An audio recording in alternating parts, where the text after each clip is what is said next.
Dear students, in this video, we are going to discuss about the centrifugal pump functioning, principle of working of the centrifugal pump, and how it is advantageous than the reciprocating pump. Like that, we are going to see. And now, in this module, already we have discussed about the what is turbine and what is a pump.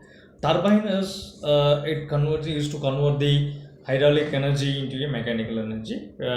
We have seen the Pelton wheel turbine and Francis turbine, Carpan turbine and all. And here the pumps. So pumps is totally reverse to that. Here the hydraulic energy is getting created or generated because of the mechanical energy. So the pump is converting the mechanical energy into hydraulic energy with the help of different forces. In the previous video, we have seen about the reciprocating pump, where the piston movements, how it is sucks the water from the tank and how it is delivered. In this case, we are going to discuss about the centrifugal pump, where how the centrifugal force is used for pressurizing the water and how it is delivering the water. So here the water, the liquid is delivered in case of radially outward direction. So in the case of Francis turbine, we have seen the water enters into the casing. Okay, from the through the penstock, the water enter into the casing and then radially inward. Then it rotates the blades, runner blades. In the case of reaction turbine, we have seen here the water, the reverse of it, the radially outward direction. When the blades rotates, it will make the water to splash radially outward. That's what we are going to discuss here, how it is going to be function. Main aim is the pump is to raise or to move the water from one place to another place. So how the water is getting moved from one place to another place? Because of the centrifugal force here it is going to be created. Right. So here the main aim is to move the water by using a forced vortex flow. The principle of the working principle of the centrifugal is forced vortex flow. The forced vortex flow means what? When a certain mass of fluid is there, as a rise of pressure, when a pump is rotated, when the casing, when a motor is rotated, the water liquid along with the blade, it is going to be rotated, and this rotation movement which makes the forced vortex flow means when a certain mass of liquid is we are making them to rotate with the help of the motor, with the help of the blades. So by creating an external torque and we are rotating the mass of fluid, there is an increase in a pressure happens. So the increase of the pressure is used to deliver the water at different locations. So one location to another location, if you want to make the water to move, so we have to create a force, we have to create a pressure. So how is possible is because of this rotary motion or the vortex flow of the water, it helpful for increasing the pressure.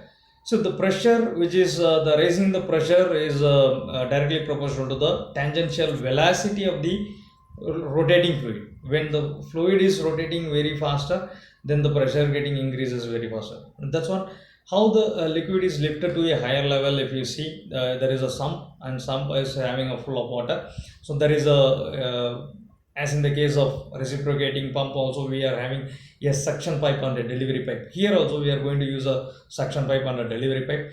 The suction pipe is immersed inside the water level, and now we are going to create a pressure. Okay, that pressure head is sucking the water, and it is going to be deliver the water to the another position. That's what we are going to see one by one here. This is the image where the sketch of this centrifugal pump working principle. Here you can see at the center there is the eye of the impeller. The impeller consists of the blades, where it is rotated with the help of a motor.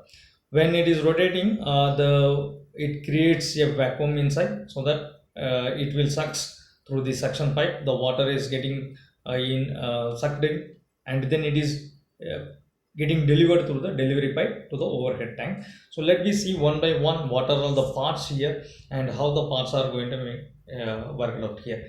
The impeller, casing, suction pipe, and the delivery pipe over the foremost important, and there is a footwall and a strainer will be there. The impeller is a part which is the rotating part of the pump. Okay, when it is connected with the electrical motor, when we are supplying the electrical power, the electrical motor is rotating. The electrical motor is connected with this impeller. So the impeller is going to be rotated, and the impeller have backward curved blades. So when it rotates, it creates a suction pressure over there, and it get it.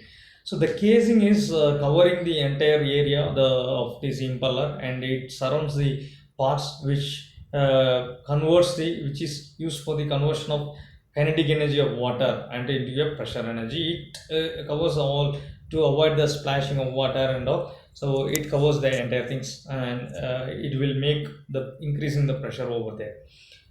The suction pipe, which is connected, which is immersed in the sump, which is having a footwall and a strainer. So the delivery pipe, the suction pipe will be connected to the sump, and it has a footwall. The footwall is a one-way wall which allows the water to flow in one direction, not in the opposite direction. It will allow in only one direction.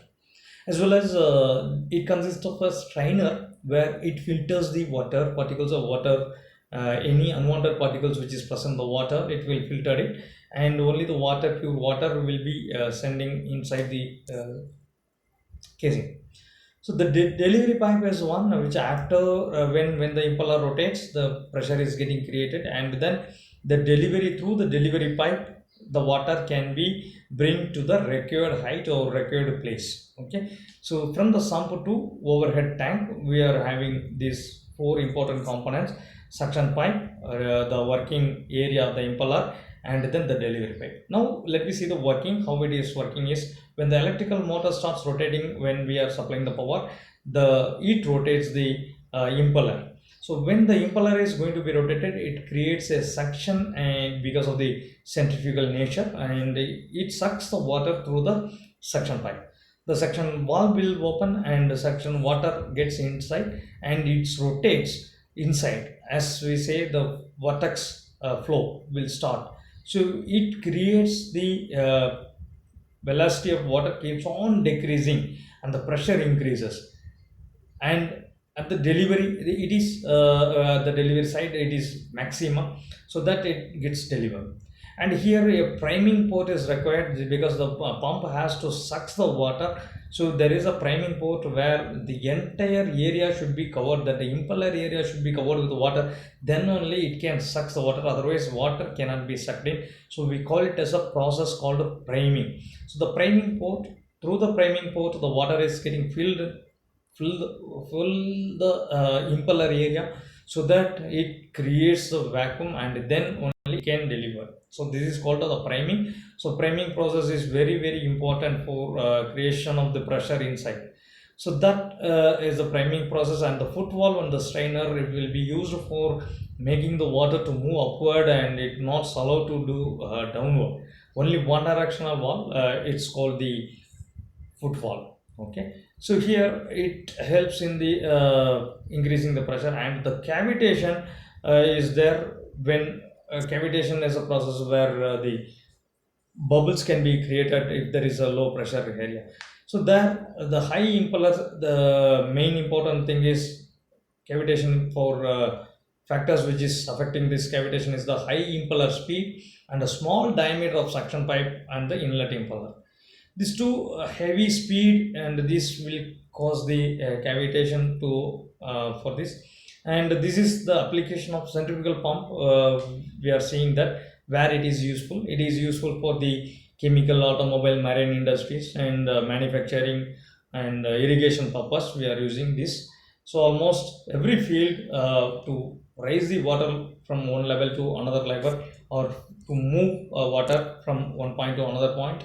So we are going to use the pumps. The centrifugal pump is used on this by this centrifugal force. Okay, So thank you for watching this video, and next we will go for the module 3, right? Thank you.